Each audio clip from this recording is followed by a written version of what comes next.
Imagina, professor. Pronto.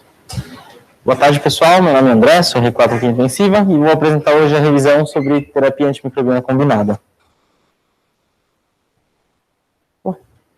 Peraí.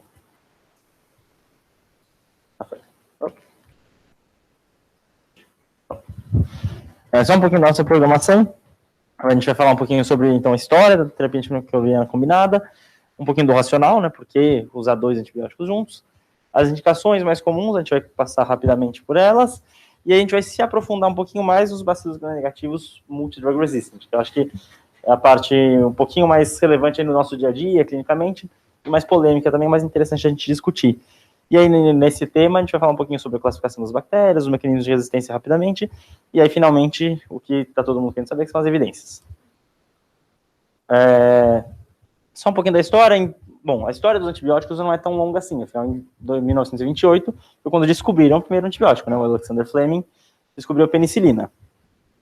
Pouco tempo depois, uma década depois, na verdade, o Lionel Whitby descobriu um segundo antimicrobiano, que seria a sulfapiridina. Não demorou muito depois disso para alguém pensar que talvez combinar esses 2 antibióticos fosse algo interessante. Então, em 1943, o Dr. Unger, ele fez um experimento com ratinhos, ele injetou, fez uma injeção intraperitoneal de Streptococcus e de Staphylococcus em alguns grupos de ratos, e tratou alguns com penicilina, alguns com sulfapiridina, e alguns com a combinação dos 2 antibióticos. Aqui são os resultados iniciais, mostrando então o tratamento com um antibiótico, com outro e com a combinação. E o número aqui são o número de ratinhos vivos a cada dia. E mostrou uma tendência de que os ratinhos que receberam os 2 antibióticos tinham sobrevivido aí alguns dias a mais. Então, o pessoal começou a achar que talvez fosse interessante combinar antibióticos. Alguns anos depois, em 1953, foi pelo menos a primeira revisão que eu achei sobre terapia antimicrobiana combinada. Tá? Aqui eles começam a falar já um pouquinho sobre o racional, do porquê que se usaria essa combinação, por que combinar 2 antibióticos pode ser útil, quais são os perigos disso. E já até aqui começa a se falar um pouquinho sobre aquilo que a gente fala até hoje do stewardship, né, que é a ideia de tentar controlar um pouquinho os antibióticos, preservar para a gente não ir perdendo as nossas armas aí contra as infecções. Né? Então, baseado nisso aqui, quais são os racionais, né? Qual que é o racional da gente combinar 2 antibióticos? A gente teria 5 princípios. O primeiro seria uma cobertura extensa para um paciente com uma infecção não identificada. Eu tenho um paciente séptico, eu não sei qual é o foco, qual é a bactéria. Talvez entrar com mais do que um antibiótico, pensando em cobrir grupos diferentes, bactérias diferentes, possa fazer sentido. Segundo seria tratar infecções por múltiplos agentes. Então, eu sei que o meu paciente tem 2 bactérias diferentes, que não respondem a um antibiótico só, então faz sentido, talvez, eu tratar com 2 antibióticos diferentes, um para cada bactéria que está infectando o paciente. Beleza. O terceiro racional seria reduzir a dose e, por consequência, a toxicidade de um antimicrobiano específico. Ou seja, talvez, se eu combinar 2 antibióticos, eu consiga dar uma dose menor de cada um deles, com isso eu vou ter menos efeitos colaterais de cada antibiótico. Pode ser benéfico para o meu paciente. O quarto princípio seria prevenir o surgimento de resistência. O racional aqui seria que, bom, a gente sabe que existem mutações espontâneas nas bactérias que podem levar a uma resistência antimicrobiana. Talvez, se eu usar 2 antibióticos ao mesmo tempo, as bactérias que desenvolverem resistência a esse primeiro antibiótico que eu estou dando vão ser eliminadas pelo segundo, e vice-versa. Dessa forma, a gente poderia ter uma erradicação total dos micróbios, né, das bactérias, sem induzir a resistência ao antibiótico que a gente está dando. Uma teoria, né? E por último seria o aumento da eficácia. A gente sabe que tem antibióticos que são sinérgicos uns com os outros. A gente tem o efeito bactericida de um e do outro num nível X. Quando você combina os 2, esse efeito ele é mais do que somado, ele é sinérgico, né? Ele é mais do que a soma dos 2 efeitos isolados. Bom, mas também tem problemas com combinação de antimicrobianos. Quais seriam eles? A gente pode, na verdade, ao invés de reduzir, acrescentar efeitos colaterais. Quer dizer, cada vez que a gente acrescenta uma medicação nova para o nosso paciente, é um novo mundo aí de efeitos colaterais, de atrogenias que a gente pode causar. O custo, né, se a gente poderia tratar nosso paciente com um antimicrobiano, a gente está dando 2, a gente está aumentando o custo do tratamento desse paciente. Aí, a gente falou no último slide sobre evitar o surgimento de resistência. Mas, por um outro lado, se a nossa teoria ali atrás estiver errada e a gente não conseguir, de fato, erradicar todas as bactérias com o nosso tratamento, a gente pode, na verdade, acabar selecionando bactérias que são resistentes agora a 2 ou 3 antimicrobianos, ao invés de um só, que a gente estava usando antes. E, por último, pode ter uma diminuição da eficácia. Quer dizer, quando você combina 2 antibióticos, nem sempre eles são sinérgicos, nem sempre eles se ajudam. Às vezes eles podem ser antagônicos, eles podem diminuir a ação um do outro, certo? Só para a gente explicar um pouquinho sobre essa combinação de efeitos, que da farmacologia mesmo, no conceito, né, de combinação, a gente tem 3 possibilidades quando a gente combina 2 antimicrobianos. O primeiro seria o sinergismo, que é aquilo que a gente falou no começo. Você tem um antibiótico A e um antibiótico B, aqui é mais ou menos o efeito de cada um. Quando você combina os dois, você tem um efeito maior do que a soma dos efeitos de cada um isoladamente. Aqui você pode ter um efeito aditivo, quer dizer, a gente sabe que o efeito bactericida do antibiótico A é X, do B é X também. Quando você dá os dois, você tem um efeito 2x, a soma dos dois diretamente. E aí você pode ter um efeito antagônico. Então, quando você combina 2 antibióticos, você pode ter um efeito menor, na verdade, do que a soma dos efeitos de cada um. Isso é uma coisa que a gente pode ver, por exemplo, com antibióticos bactericidas e bacteriostáticos. Muitas vezes, quando você, in vitro mesmo,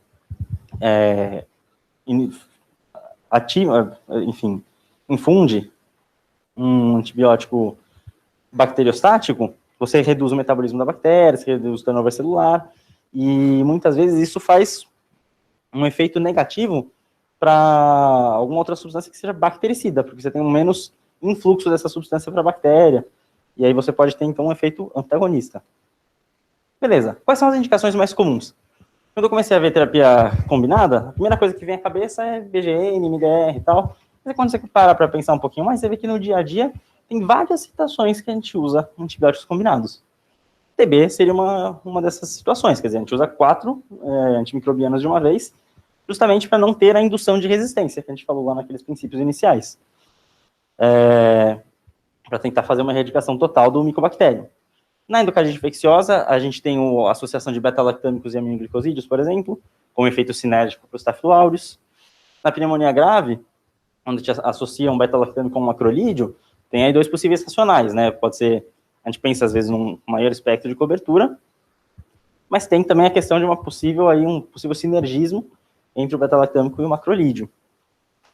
Para meningite, tem aquelas faixas etárias em que a gente considera, por exemplo, associar o ceftriaxone a ampicilina para tratamento de listéria. O próprio Bactrim, por si só, é uma combinação de 2 elementos, certo? Que vai bloquear a cadeia ali do metabolismo do ácido fólico em 2 regiões diferentes. E aí a gente tem, finalmente, os organismos MDR, Multi-Drug Resistant, que são que estão mais em voga aí ultimamente. A gente vai focar um pouquinho mais, então, na terapia combinada para esse grupo aqui. Eu acho que é o mais interessante para essa discussão. E, assim, não teria tempo para a gente discutir tudo isso hoje, senão a gente só ia sair daqui amanhã. Então, o que é um organismo MDR, Multi-Drug Resistant? Em várias definições da literatura, a mais aceita é que seriam, então, bactérias resistentes a pelo menos um antibiótico em 3 classes diferentes. Tá? A OMS, em 2015, publicou uma lista aqui de prioridades de organismos multiresistentes para os quais a gente tem que estar mais atento e que precisamos nos preocupar mais aí em controlar e em talvez até desenvolver novos antibióticos para eles. Na lista da OMS, a prioridade número 1, que seria a prioridade crítica, são esses 3 bichinhos aqui. É o acineto, resistente a carbapenêmicos, a pseudomonas, também resistente a carbapenêmicos, e as enterobactérias resistentes a carbapenêmicos e cefalosporinas de terceira geração. Então, eles vão ser as estrelas aí da nossa aula de hoje, né? A gente vai até falar um pouquinho mais, mas eles a maior parte das coisas vai girar ao redor deles. Bom, só lembrando lá atrás, como é que a gente, né, quando a gente pede uma cultura do nosso paciente, começa a crescer ali na cultura uma colônia, como é que a gente identifica que gênero é, que bactéria que é, que espécie que é? Isso aqui são as provas clínicas, vocês vão lembrar da época da faculdade e tal, a gente aprende isso aí.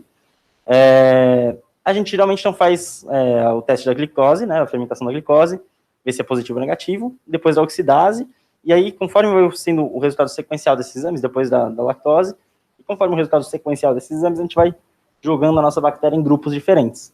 Então, as nossas estrelas de hoje, aí, o acineto, a pseudomonas e as enterobactérias, vão estar aqui, respectivamente. Então, acineto é um fermentador de glicose oxidase negativo, a pseudomonas é um fermentador de glicose oxidase positivo, e as enterobactérias, que seria aqui E. coli, Klebsiella, Enterobacter, são fermentadores de glicose oxidase negativos e que são fermentadores de lactose. Hoje em dia, aqui no HC, a gente não usa tanto as provas clínicas, a gente tem o mal de Toff. Vocês já devem ter ouvido falar desse nome. Só para falar bem rapidamente, aqui não vou entrar em nada muito profundo, só para saber o que é. O mal de Toff, então, é um teste mais moderno para a gente identificar as espécies de bactérias que estão crescendo na nossa cultura. Como é que a gente faz o mal de Toff? Primeiro precisa crescer a bactéria, nosso meio de cultura. A gente coloca ela aqui na matriz do mal de Toff. O aparelho do mal de Toff vai jogar um laser, ele vai ionizar essas bactérias, e com isso você vai arremessar pedacinhos de proteína das bactérias aqui através do medidor de time of flight, tempo de voo.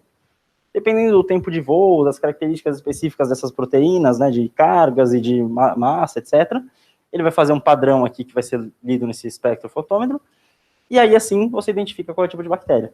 A vantagem do mal de Toff é que você consegue fazer essa identificação da bactéria um pouco mais rapidamente do que com as provas clínicas em geral. E agora, então, como a gente vai falar de antibiótico terapia, é importante a gente entender como funciona a resistência das bactérias a esses antibióticos, certo? Os próximos 4 slides, mais esse aqui, foram cedidos gentilmente pelo Ícaro, que deu aula para a gente de mecanismos de resistência a gram-negativos no ano passado no YouTube. E acho que essa figurinha aqui, ela mostra tudo que a gente tem que saber, então a gente vai desmembrar ela aqui em 4 partes nos próximos slides, tá? Quais são os principais mecanismos das bactérias gram-negativas aqui, dos bacilos gram-negativos? Primeiro seria a inativação enzimática, depois a alteração do ciclo de ligação, diminuição de concentração, que eu coloquei junto aqui porinas e bomba de fluxo, então diminuição da concentração do antibiótico dentro da bactéria, e estratégias de sobrevivência de colônias. O que é inativação enzimática? Bom, a bactéria ela produz uma enzima e vai destruir, clivar, alterar o antibiótico que a gente está dando. Mais relevante para a gente aqui vai ser principalmente as beta-lactamases. Bom, falar um pouquinho sobre isso aqui é meio cabeludo, mas vamos lá. Tem muitas beta-lactamases hoje em dia, mais de milhares de beta-lactamases identificadas.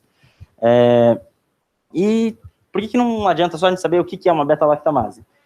Porque, clinicamente, para a gente, vai ter alguma relevância a gente saber qual tipo de beta-lactamase é. Elas são mais de 2.000, a gente não vai saber todas, obviamente, mas elas são divididas em 4 grandes grupos, que são os grupos de Ambler, tá? Grupo A, B, C e D. O grupo de Ambler, grupo A, são as serino-beta-lactamases. São as beta-lactamases que a gente vê, então, nos organismos ISPL, na KPC. Elas podem ser, então, carbapenemases, tá? E quando elas forem carbapenemases, elas são inibidas pelo avibactam. Então, hoje em dia, a gente teria um antibiótico que a gente pode dar para esse tipo de bactéria, que seria o Togena, né, a ceftazidima mais avibactam. Você tem um inibidor dessa beta-lactamase, e aí você consegue tratar a bactéria com esse medicamento.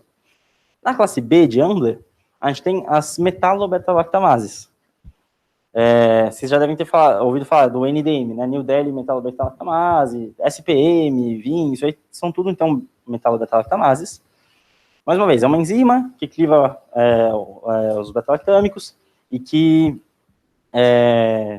pode clivar, então, carbapenemases. Só que no caso das metalobeta-lactamases, elas não são inibidas pelo avibactam. Então isso é importante para a gente saber, porque não adianta você dar um Togena, por exemplo, para uma bactéria que tenha uma beta-lactamase do grupo B de Ambler. Geralmente a gente pode saber qual é o tipo de beta-lactamase da nossa bactéria, ou por testes genotípicos, que são mais difíceis de obter, mais caros, não estão tão presentes no dia a dia, ou por testes fenotípicos, que é o que a gente tem aqui no HC, por exemplo, que é o teste do EDTA. Depois até a gente pode falar com mais detalhes disso no final. A classe C do grupo de Ambler seria os organismos AMP-C, que vocês já devem ter ouvido falar, que tem aquela resistência intrínseca aos beta-lactâmicos, que não aparece geralmente no nosso antibiograma inicial, mas que quando você apresenta o a cefalosporina, o antibiótico, a bactéria, ela passa a produzir, a enzima passa e é resistente. E o grupo D seriam as oxas, que são um pouquinho menos presentes no nosso dia a dia, não vou me aprofundar muito nessa parte também, isso vai ficar muito extenso. Então, de beta-lactamases é mais ou menos isso que a gente tem que saber. Alteração de membrana externa, certo? Alteração de sítio de ligação. Aqui vai ser bem importante quando a gente pensar na polimixina. A polimixina, como é que ela age? Ela interage com a membrana celular da bactéria, aquela membrana fosfolipídica, e abre buracos no meio da membrana, causando vazamento da célula, da bactéria, e morte da bactéria. Para ela interagir com a membrana, ela precisa interagir primeiro com os lipopolissacarídeos aqui que estão na membrana da bactéria. Quando você tem uma mutação, uma alteração desses lipopolissacarídeos, a polimixina para de conseguir interagir e não consegue matar a bactéria mais, certo? A gente tem, então, a diminuição da concentração dos antibióticos, e aí seria principalmente mutação de porinas e bombas de fluxo. Eu trouxe aqui só algumas mais prevalentes e mais relevantes no nosso contexto aqui de organismos MDR, que seriam os que causam resistência a carbapenêmicos. E como são especificamente porinas aqui nessa mutação, elas causam resistência a esse antimicrobiano específico. Então, bactérias que tiverem esses genes, elas vão ser resistentes a carbapenêmicos, mas às vezes podem até ser sensíveis a, por exemplo, cefalosporinas de terceira, um ceftraxone.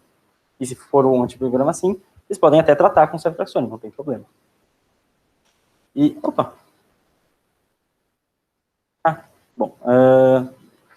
acho que pulou o último slide, que era só para falar um pouquinho dos mecanismos de resistência aqui de colônia, mas que aí seria a ideia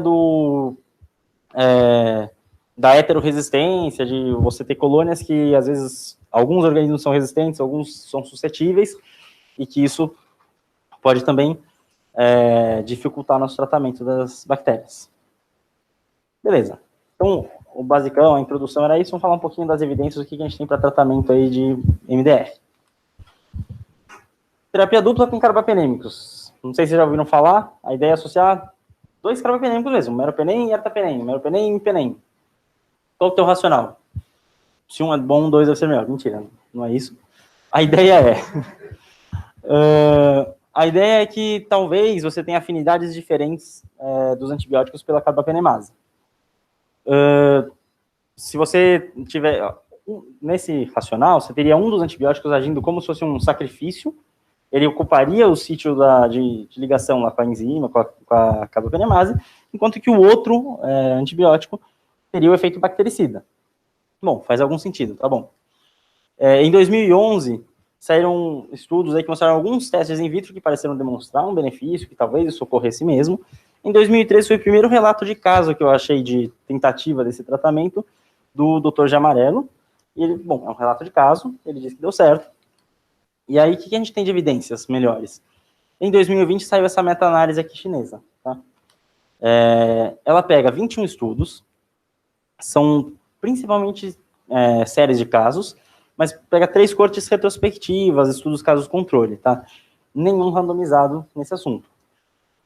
Os critérios de inclusão para a meta-análise tinham que ser infecções por BGN multidrug resistant, tinha que ter no estudo dados de resposta clínica ou microbiológica, pelo menos, e tinha que ter sido usado dupla terapia com carbapenêmicos. O esquema mais comum que a gente achou nesses estudos foi o uso de ertapenem, 1 grama de 12 em 12, com meropenem, 2 gramas de 8 em 8, tá? O agente etiológico mais comum nesses estudos também era a Klebsiella pneumoniae. E a análise combinada desses estudos todos, na verdade, não teve diferença estatística, não teve benefício do uso combinado de carbapenêmicos, tá? Tem um estudo, que é esse aqui de 2017, que teve um intervalo de confiança aqui acima do 1, né, que sugeria benefício, mas você vê que foram bem poucos pacientes, são 18 de um lado e 18 de cada lado, né, são 36 pacientes no total, e, na verdade, ele não usou desfecho clínico, ele usou como desfecho primário desfecho microbiológico, quer dizer, culturas negativas, tá? Bom, então, sobre terapia com carbapenêmicos, isso é o que a gente tem de evidência. O melhor que a gente tem é que não tem evidência, na verdade, não tem diferença estatística para o uso deles. Nenhum estudo randomizado até hoje. E, sinceramente, assim, quando a gente vê na nossa meta-análise, só tem quase série de casos. ninguém vai publicar uma série de casos em que você usou 2 carbapenêmicos e não funcionou, certo? Então, acho que tem um viés bem grande, e mesmo com todo esse viés, a nossa meta-análise deu neutra, né? Então, acho que não tem muito como a gente embasar e defender esse tipo de tratamento. E classes diferentes, né? O famoso aí, mericolistina, meriamica e tal. O que a gente tem disso? Bom, a maior coorte, o estudo com o N maior que a gente tem até hoje é a coorte do professor Tumbarello.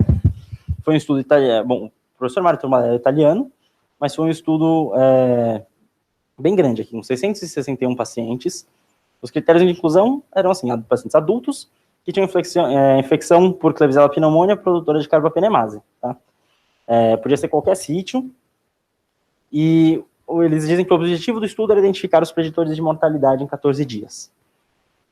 Eles pegaram, então, esses pacientes, fizeram uma série de análises nessa coorte. Uma delas foi a análise dos pacientes que receberam terapia combinada e que receberam monoterapia, certo? É daqui que vem várias ideias que a gente vê até hoje. Por exemplo, é interessante você fazer uma combinação usando o meropenem quando o MIC do meropenem é menor ou igual a 8. Veio dessa coorte. Por quê? Os pacientes nessa coorte, que receberam terapia combinada e que tinham uma Klebsiella com MIC menor ou igual a 8, tiveram um desfecho melhor do que os pacientes que receberam monoterapia.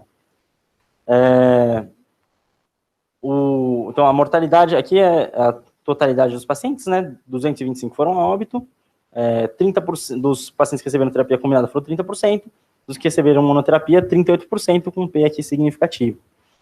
Isso pareceu ser um pouquinho mais pronunciado nos pacientes que tinham infecção de corrente sanguínea, e principalmente na infecção de corrente sanguínea de alto risco, que eles referem como alto risco infecção de corrente sanguínea cujo sítio original não fosse urinário, qualquer outra infecção com corrente sanguínea.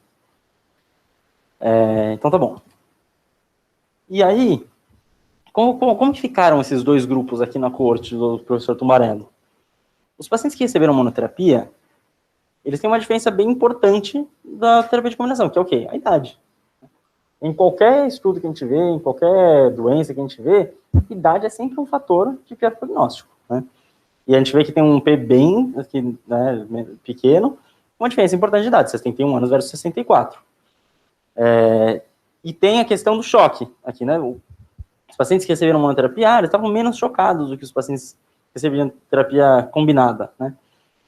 Quando eu olho isso aqui, a ideia que me dá, não sei vocês já viram aquele paciente na UTI que as pessoas olham e falam, puta, esse cara, ele precisa viver, cara. Esse é o cara jovem, que tá grave e tal, a gente precisa fazer tudo pra esse cara viver. A ideia que me passa é que talvez esses pacientes desse lado aqui fossem esse, entendeu? O cara um pouco mais jovem, tá chocado, tá grave, puta, vamos entrar com tudo, vamos dar 2 antibióticos, vamos fazer tudo, esse cara precisa viver. Enfim, como, mais uma vez, é uma coorte retrospectiva, a gente tem uma série de fatores, de vieses, que não foram contemplados na hora de fazer a divisão desses grupos, certo? A gente não sabe por que um paciente recebeu terapia combinada quando o outro recebeu monoterapia. Mas eu acho que tudo isso pode ter alguma influência aí. Eles fazem aqui, então, os gráficos mostrando quais seriam os grupos, os pacientes que pareceram se beneficiar da terapia combinada, né, que tiveram um desfecho melhor associado à terapia combinada. E principalmente, então, infecção de corrente sanguínea, especialmente nas de alto risco.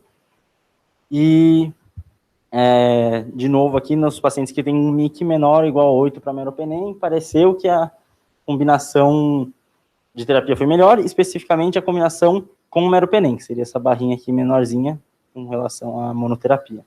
Tá? Vale ressaltar que ainda na revisão do Tumbarello, ele escreve isso aqui, que eu acho que é importante a gente prestar atenção. Durante o período do estudo, as taxas de resistência a cada um dos antibióticos subiram assustadoramente aqui. Então, no início do estudo, a resistência à gentamicina 6% foi para 21%, colistina de 11% foi para 27%, de tiaciclina de 9% foi para 25%. Isso só no período de 2010 a 2013.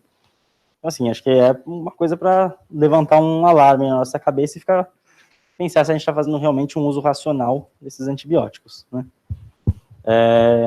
Então, assim, o que a gente pode tirar desse estudo? Eu acho que é importante a gente lembrar que são grupos desbalanceados, que talvez, se tiver algum grupo que se beneficie da terapia combinada, então parece ser esse grupo aí de maior risco de infecção de corrente sanguínea. E acho importante a gente prestar atenção nesse aumento aí de resistência bacteriana que está crescendo bastante. Mais uma vez, é um estudo de coorte retrospectivo, em que eu acho que o que a gente pode tirar de informação são informações mais para levantar hipóteses do que para a gente mudar de fato o nosso dia a dia e o nosso tratamento. Depois disso, tem esse estudo que eu achei interessante trazer, que é do Dr. Belén Gutierrez, de 2017, saiu no Lancet. Ele tinha feito um estudo antes desse, que foi o estudo que validou essa ferramenta que é o Increment. A ideia desse estudo aqui é ele queria ver como que você poderia selecionar, quais seriam o subgrupo de pacientes que talvez se beneficiaria mais da terapia combinada. E para isso ele criou um score, que é esse Increment CPE. O estudo dele, então, foi uma coorte retrospectiva multicêntrica, foram 10 países, 26 hospitais terciários, com um N razoável, aqui 437 pacientes. Pacientes com infecção de corrente sanguínea por enterobactéria produtora de carbapenemase. Os critérios de inclusão. Tinha que ser, então, uma infecção de corrente sanguínea, com agente etiológico único, e tinha que ser uma enterobactéria produtora de carbapenemase. Não podia ter recebido antibiótico terapia mais de 2 dias antes da coleta de culturas. Se o paciente morresse imediatamente após a randomização, também estava excluído. E não podia ser o mesmo paciente tendo várias infecções várias vezes no estudo. Ele faz 2 análises sequenciais. Mais uma vez, isso aqui é um estudo de coorte retrospectivo, não é um randomizado. Ele faz 2 análises sequenciais. Ele pega os pacientes todos, então, e divide entre os que receberam terapia adequada e inadequada. E aí pega os que receberam terapia adequada e aí compara nos que receberam monoterapia e terapia combinada. Que eu, particularmente, já acho um pouco de uma falha metodológica aqui no começo. Quer dizer, quando você vai escolher se o seu paciente vai receber terapia combinada ou monoterapia, se você vai dar antibiótico para o seu paciente, você não está aqui. Você não sabe se o seu paciente está recebendo, de fato, já o tratamento apropriado ou não. Você está aqui atrás, né? E ele não fez essa análise da terapia combinada ou monoterapia nos pacientes como um todo, só dos que recebiam terapia apropriada. Mas, bom, vamos ver. Os 2 grupos, né? Então, aqui os grupos que receberam terapia apropriada e inapropriada, a gente vê que foi uma infecção realmente predominantemente por Klebsiella pneumoniae, KPC, e que teve um desfecho melhor em quem recebeu terapia que estava cobrindo o agente. Beleza, até aí nada surpreendente, nada chocante. E sobre o uso de terapia combinada e monoterapia? Saiu um pouquinho ruim a diagramação, mas aqui, então, para terapia combinada a gente teve 135, um N de 135, e para monoterapia 208. E a gente vê que a mortalidade como um todo não teve diferença estatística. Quando você vai ver os pacientes com baixa mortalidade, essa curva fica bem juntinha. Os pacientes com alta mortalidade, ela parece abrir um pouquinho mais. E aí você tem, então, para os pacientes com alta mortalidade predita, e aí seria predito pelo score deles, que é aquele Increment CPI, eles teriam, então, uma associação entre os pacientes que tiveram um Increment CPI alto e usaram terapia antimicrobiana combinada numa melhor sobrevida. As combinações mais prevalentes nesse estudo foram colistina e tigecyclina, algum aminoglicosídeo com tigecyclina e colistina mais algum carbapenêmico. Tá? Então esse aqui é o Increment Score, o Increment CPI Score, que eles estavam tentando validar. Basicamente, é um score de gravidade. Então o paciente pontua por ter sepsis grave ou choque séptico. Esse PIT score é um score de infecção de corrente sanguínea. O Charlson é um score de comorbidades. Aí eles avaliam a fonte da infecção, se o tratamento inicial foi adequado ou não, e aí dão um total de pontos aqui para o paciente nesse score. Eles consideraram, se não me engano, o corte aí como paciente de alto risco, que valeria a pena usar terapia antimicrobiana combinada, um Increment CPI score acima de 8, tá? Maior ou igual a 8. E aqui eles mostram que há uma interação estatística entre mortalidade, o Increment CPI e uso de terapia combinada. O que a gente pode tirar desse estudo? Bom, acho que fica bem claro que terapia adequada, ou seja, tratar a sua bactéria com um antibiótico ao qual ela é suscetível, parece estar associada a uma melhor sobrevida, beleza. A terapia combinada foi a análise do subgrupo de um subgrupo. Eu acho que metodologicamente foi meio falho essa questão dele só ter avaliado nos pacientes que já estavam com uma terapia adequada. E tem essa questão sobre os benefícios dos pacientes com maior risco de mortalidade. Acho que em vários estudos aí que a gente viu ao longo da literatura desse tema, tem esse sinal que parece ter uma melhora, um benefício nos pacientes com maior mortalidade, com maior risco. Então, vai se desenhando que parece que se tem algum grupo que se beneficia, seria esse aqui. Mas, mais uma vez, não tem uma prova cabal, não tem uma evidência forte para a gente dizer, poxa, então nesses pacientes aqui, vale a pena. Eles tentam validar essa ferramenta, nesse Increment CPI, como uma ferramenta para a gente usar a beira-leite. Falar, poxa, se esse score é alto, é um paciente com alta mortalidade, ele vai melhor com terapia combinada. Acho que é um racional interessante, acho que seria bom a gente ter essa ferramenta se ela de fato funcionasse, mas acho que não dá para a gente validar essa ferramenta num estudo de corte retrospectivo. Acho que levanta ideias, acho que seria interessante talvez a gente ter um estudo maior com isso, talvez um randomizado, uma coisa assim, mas não acho que dá para a gente usar ainda hoje, pelo menos isso, como ferramenta beira-leito. E aqui era só para relembrar aqui essa questão de onde que eles randomizaram, onde que eles analisaram os dois grupos. E por último, esse é o único estudo randomizado que a gente vai ver na aula de hoje. Esse é um estudo do Paul Mickle, saiu no Lancet em 2018, que comparou colistina com colistina mais meropenem, tá? Foi um estudo randomizado, multicêntrico, foram em 3 países, Israel, Grécia e Itália, pegaram 6 hospitais, tiveram um N de 406 pacientes, 406 adultos, com infecção grave por BGN, tá? Que tinha que ser resistente a carbapenêmicos.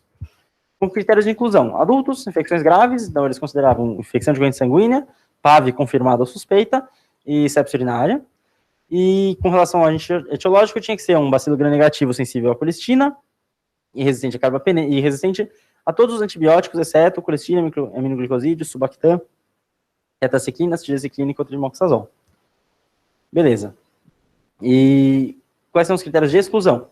Tratamento com colistina mais do que 96 horas, gravidez, alergia ou reação adversa, epilepsia, por causa da questão do meropenem, que pode aumentar o risco de epilepsia, diminuir o limiar convulsivo. Com relação ao agente etiológico, não podia incluir pacientes com infecções polimicrobianas que tivessem bacilos gram-negativos sensíveis a carbapenêmico, ou seja, tinha que ser só bicho do mal mesmo, bicho resistente. Dos métodos. Então, como é que eles recrutavam esses pacientes? Quem avisava eles, na verdade, era o laboratório. Sempre que saía uma cultura positiva para algum desses bichos, o laboratório avisava eles, e aí eles iam procurar o paciente para randomizar. Então, o tratamento inicial, até o momento da cultura ser positiva, era critério do centro aí que estava cuidando do paciente. Depois que fazia a randomização, o paciente caía em um dos 2 grupos, ou no grupo intervenção, que recebia colistina meropenem, ou no grupo controle, que recebia só colistina. Lembrando que era uma bactéria sensível à colistina, mas resistente a meropenem. A colistina era usada na dose de 9 milhões de unidades EV de ataque, mais 4 milhões e 500 de 12 em 12, e o meropenem era 2 gramas de 8 em 8. Vamos lá, então, tabela 1, como é que ficaram os grupos? Eu só chamei a atenção aqui para mostrar que a maior parte dos pacientes foi recrutado lá em Israel. Sempre que a gente faz esses estudos, é importante a gente pensar na questão geográfica, porque lugares diferentes têm bactérias com perfis diferentes, resistências diferentes, beta-lactamases diferentes, etc.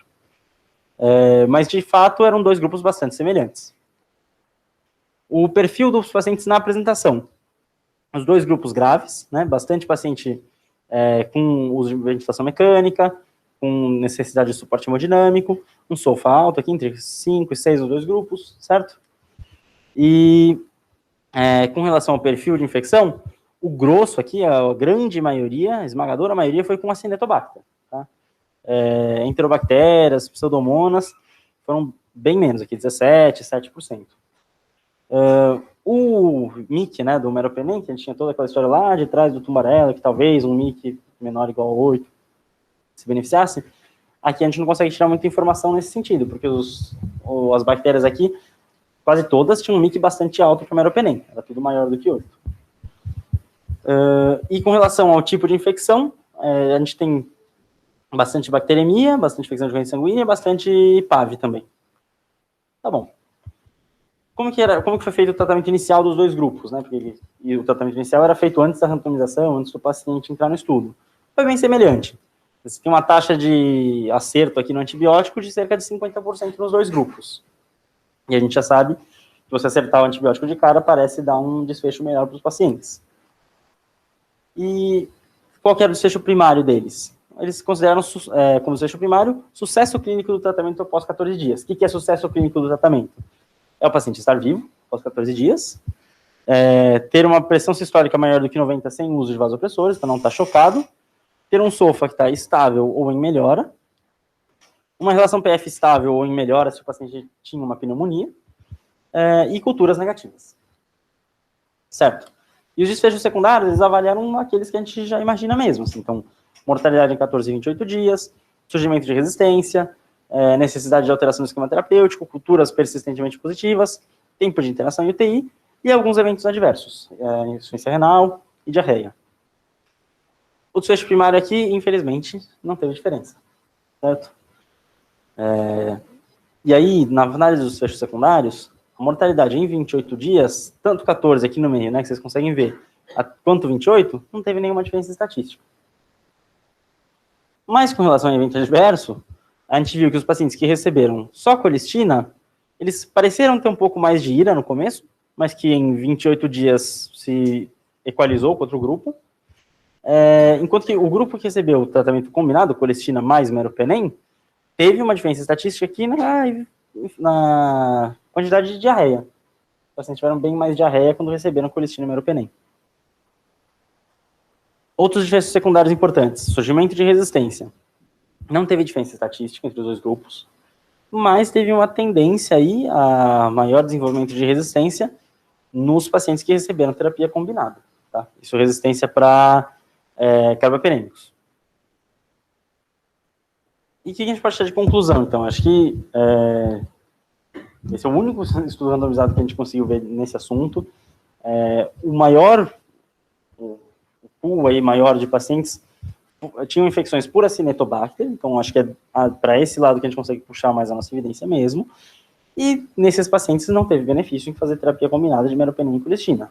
Ponto. O N é pequeno para os agentes, teve 17% mais ou menos de Klebsiella, pouco 4, 5% de Enterobacter.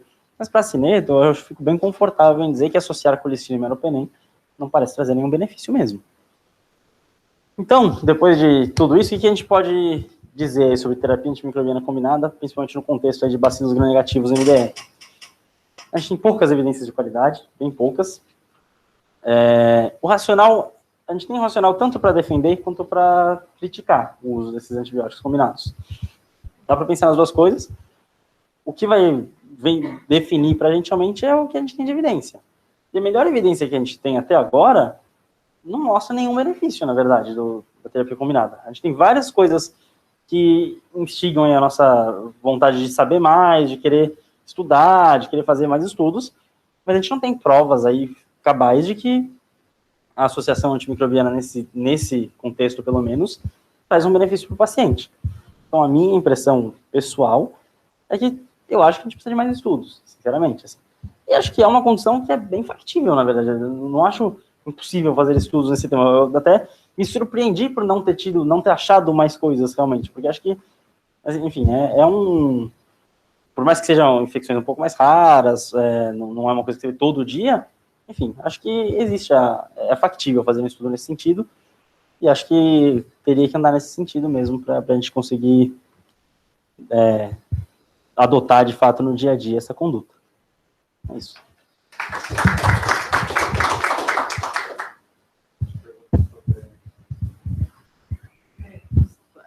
Fazer uma pergunta que surgiu, na verdade, uns dias atrás, no Telegram.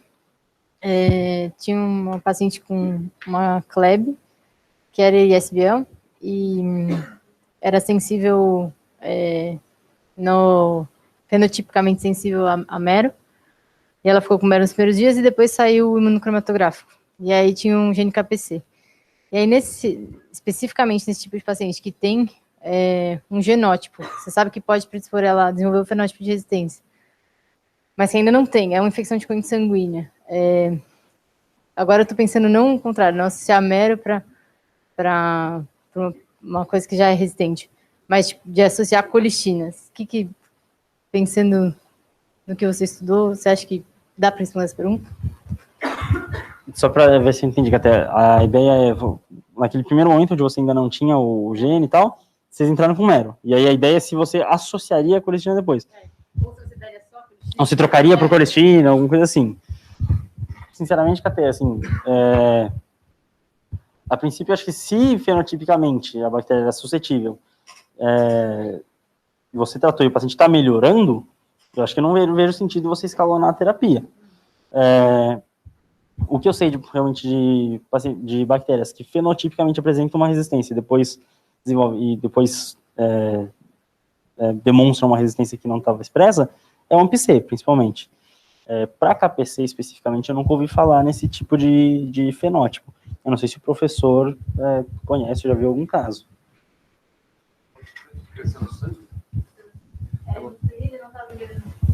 É assim, uma coisa que você pode pensar é que talvez tenha resistência, né?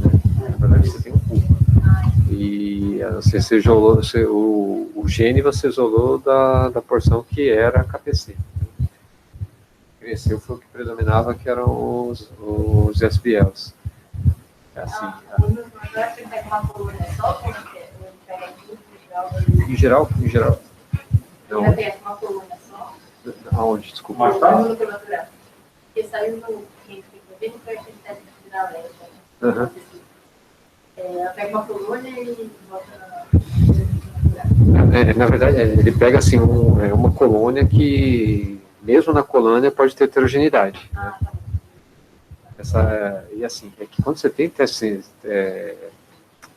genético, na verdade, se você tiver alguma coisa que amplifique ali, você vai pegar o que tiver. Pode ser a minoria, mas vai pegar. Então, podem ser coisas bem diferentes.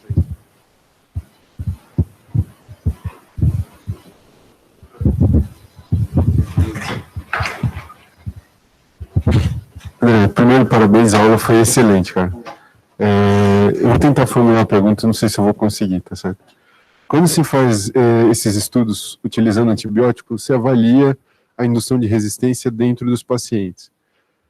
Mas como é que a gente faz essa transposição para a indução de resistência na UTI, na comunidade da UTI como um todo? Se a gente não vê expresso nos pacientes, mas se, de maneira geral, a flora da UTI acaba se modificando e esse perfil de resistência passa a ser mais frequente. E como é que a gente pensaria para fazer um estudo desse randomizado, em fazer uma intervenção sem que essa flora fosse afetada? Se a gente faria as duas intervenções ao mesmo tempo, ou se faríamos em tempos distintos? Cara, ótima pergunta.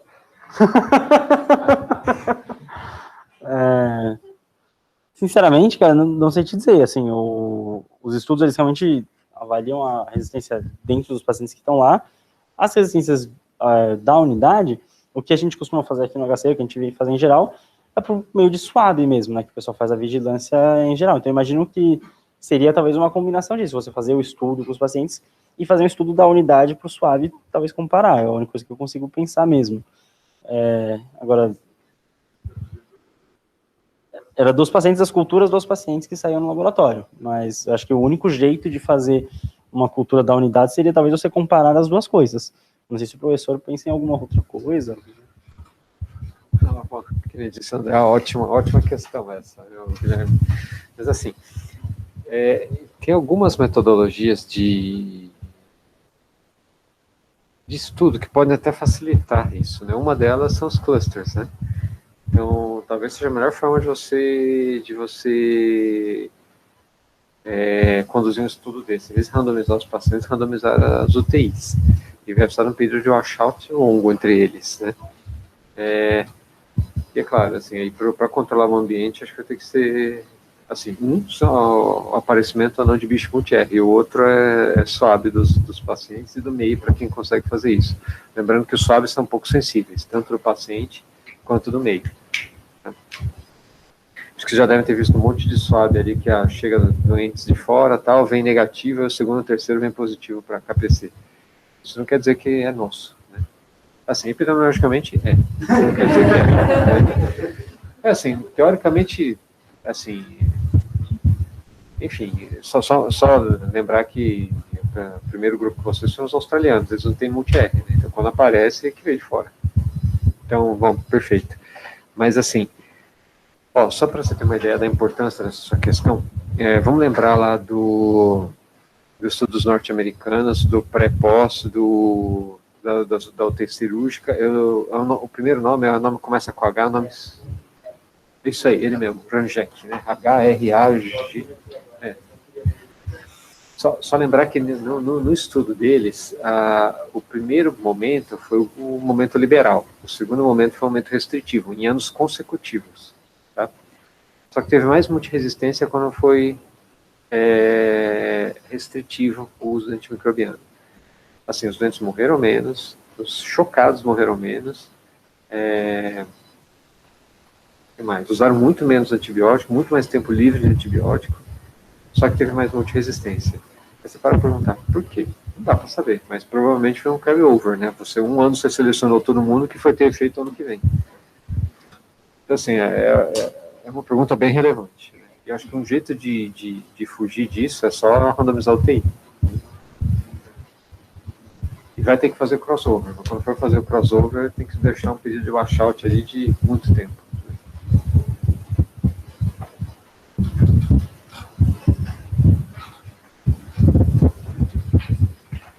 Cara, teve um negócio que me chamou a atenção no gráfico que você mostrou, foi naquele increment, que, não sei, foi um estudo de coorte, e um negócio que me chamou muita atenção foi que a curva lá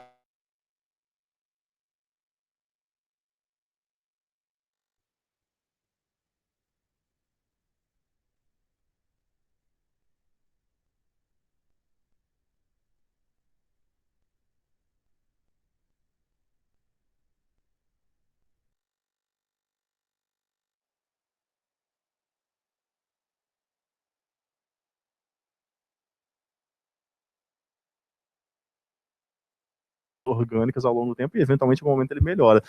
Você encontrou alguma hipótese para isso? Você chegou a reparar nesse negócio? Que eu achei bem esquisito isso daí. Como eu falei, assim, esse não é um estudo randomizado, é uma coisa retrospectiva. E acho que é isso, cara, eram pacientes jovens que estavam bastante graves, estavam bem chocados, entendeu? E aí, esse é o paciente que melhora razoavelmente rápido, entendeu? E o outro paciente são pacientes mais idosos, que acho que talvez a curva abra meio cedo por causa disso mesmo, porque um paciente aguenta e outro não, e geralmente, e às vezes é nesse começo mesmo. Não sei se o professor tem alguma outra ideia, se ele pensa em alguma outra coisa, mas... Assim, em sendo corte, acho que só o grupo que fez combinação, em geral, assim, quem prescreveu combinação já tinha uma ideia diferente daquele paciente. Talvez que era o cara assim, aquela ideia na cabeça, é o estudante que não pode morrer. Então, quer dizer, ele pode ter sido mais agressivo no tratamento porque é um doente especial. Talvez que não pudesse morrer mesmo.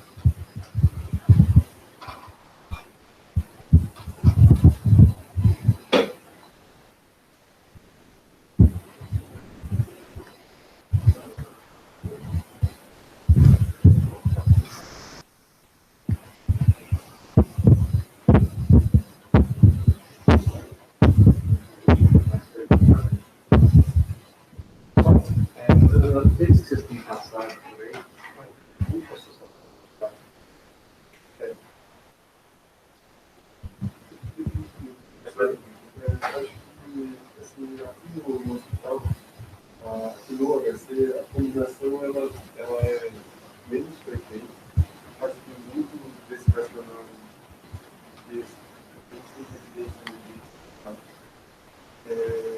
mas essa ideia de um paciente que é aquele paciente que não quer perder, aí a coisa às vezes é mais liberal. Tenho a impressão de que aqui essa tendência se mantém.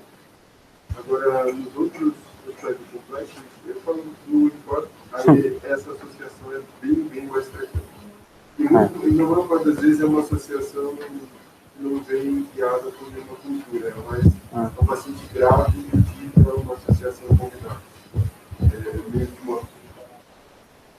a gravidade do doente é uma luta, porque mesmo com culturas mostrando a gente sensíveis a antimicrobianos, a cultura, a associação é muito.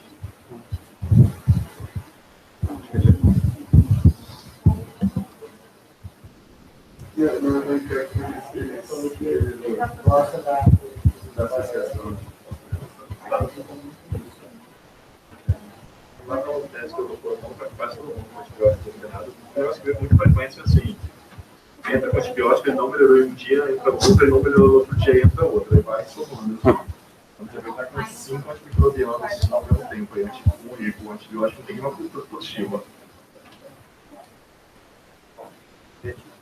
Tubarela, acho que o Tubarela vale a pena todo mundo pegar para ler as duas cortes dele, né? A primeira do CID e a segunda do CID também. Mas só lembrar que na primeira corte a associação com 3 antimicrobianos foi associada a melhores desfechos. Lembrar que é estudo de associação. E teve a separação dos mix também. Já na segunda corte, 3 já não tinha mais vantagem sobre 2 antimicrobianos. Só para a gente ver como que assim, as associações variam, né? E Tubarela é a base de tudo que para quem associa, é a base de quem associa, que nem a pessoa infectadora, né, Tubarela. O primeiro, não o segundo. Apesar de ser mais novo o segundo. O AIDA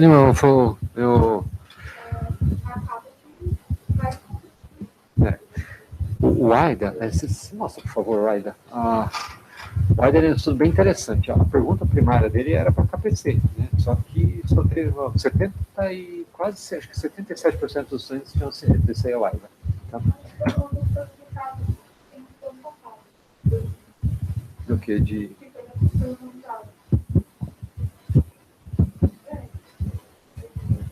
O AIDA é esse.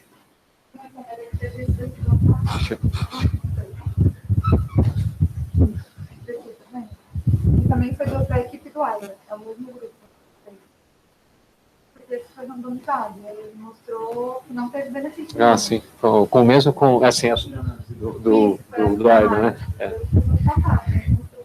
Não, perfeito, mesmo com sinergismo in vitro, né? Perfeito.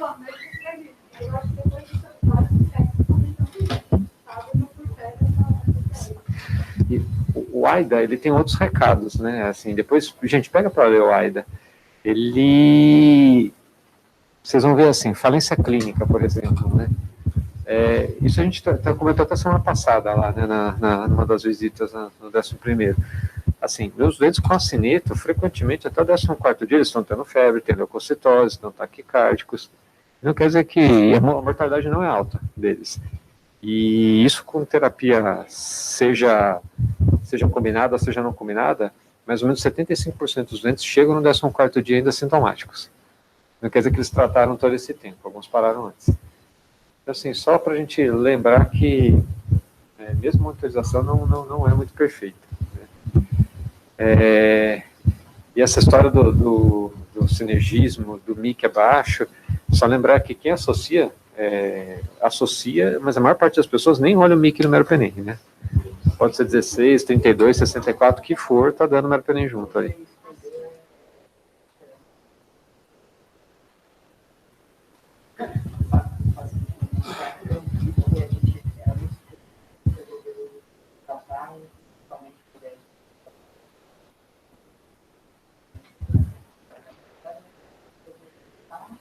Não liberou os relatórios do CPH,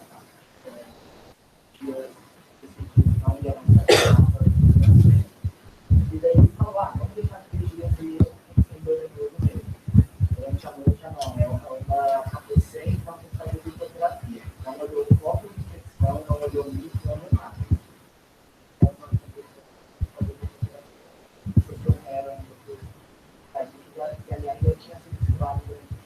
Certo. Só falar uma coisa, aqui do HC tem 2 casuísticas, né, de associação também. Uma foi a Maura que levantou antes de aleprocílio, e assim, nenhuma associação com melhores desfechos quem fazia terapia combinada. E a outra veio da UTI. Quem que foi mesmo? Enfim, eram os doentes da UTI, eu não me recordo quem apresentou no congresso, né? E assim, apresentou no congresso e o cara da banca falou, mas isso já está estabelecido, tem que associar e acabou, né? Foi o comentário da banca. Assim, acho que na pior das hipóteses, tem que falar que a gente não tem resposta. Na melhor das hipóteses, talvez não é para associar ninguém. Tem mais um estudo randomizado de associação, que é que assim, ninguém cita porque eram bichos meio, não eram bichos multi-R. Não sei se vocês lembram do CCCTG, o terceiro estudo de lavado versus secreção traqueal. Eles publicaram no New England o resultado primário, só que ele foi um fatorial. E o segundo fatorial foi a randomização foi meropenem com cipro. É porque, assim, quando aparece para eles bicho multi-R ou bicho mais resistente, né, mais extensivamente resistente, não multi-R, tá, desculpa. Resistências um pouco além que não preenche o critério de multiresistência. Em geral, para eles é pseudomonas. Eles usaram os dois juntos, também não teve nenhum benefício. Só que também aqui que você vai ver que cresceu para eles foi Staphylococcus S, né? Foi hemófilos, né? Uns bichos. Isso era a pávide dos canadenses. Exatamente.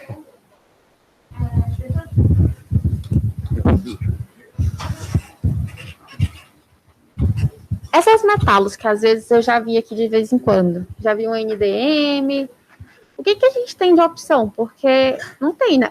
Assim, o que a gente pode fazer? Porque torgena não adianta de nada. E a gente, eu não sei falar, mas o outro a gente não tem também. A gente só tem torgena azul. Não sei, não.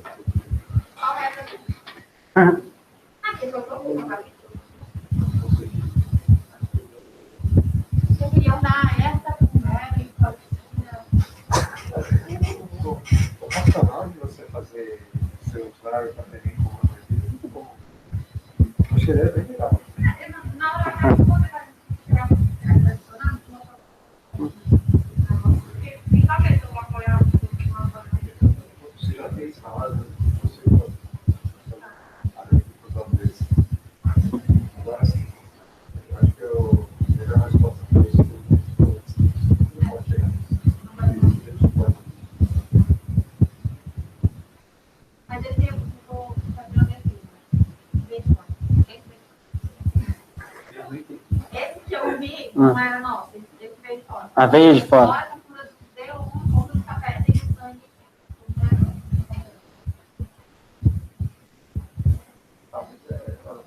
HC, HC. Só esperar. Sempre que você botar apareceu no outro, apareceu. Engraçadamente trágico. Só fazer outra pergunta que aí fugiu da apresentação, que é terapia antimicrobiana combinada, mas que não foi em gram negativo. Essa ciência de fazer para Staphylococcus S, oxa e vanco, que eu já vi fazendo algumas vezes. Você chegou a ler alguma coisa sobre isso? Que assim, eu confesso que eu vejo essa ciência em alguns lugares aí, mas eu nunca li nada sobre isso, não. Cara, eu nunca li nada a respeito, pra falar a verdade. Não sei se existe alguma evidência a respeito disso, cara. Oxa e vanco para Staphylococcus S?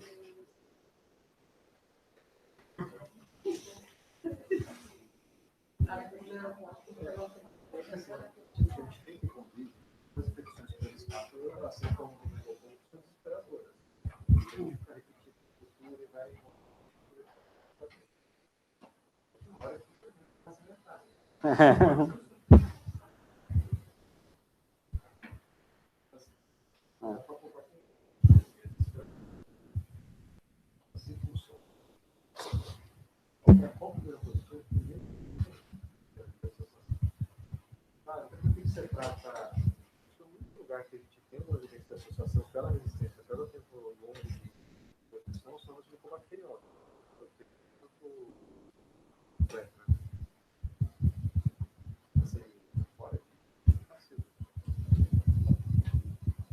A gente está falando isso hoje, mas não pode estar. Porque assim, ninguém está falando de aumentar a espectro. Sim. Suspeita de qual não é possível. Uma forte suspeita.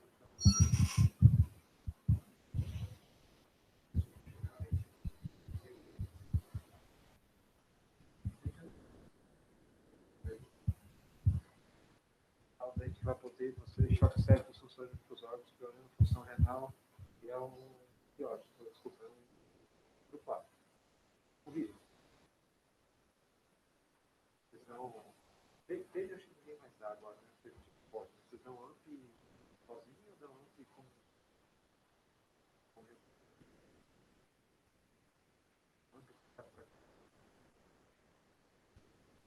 Só provocação. Alguém ficaria contente só da AMP? Ou quem se tivesse, pudesse bater? Olha, só lembra que assim, muita coisa que a gente tem de. Mais uma vez, não é resultado de um dia tem que bater.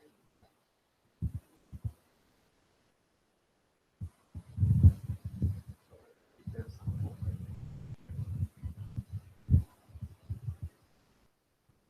Vocês no geral, vocês para tratar paciente, para SPL, para tratar staff, para tratar. Eu nunca vi que deixa um pouco a parte. Se você precisar, gente, fica tranquilo. Hoje, acho que não tem muito que se preocupar. Amanhã não sei. Dê uma lida no AIDA. Vale a pena conhecer. Dê uma olhada nisso para essa terapia.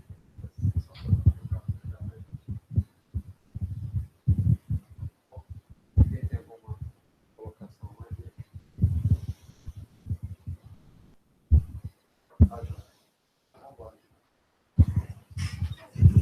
Obrigado, professor.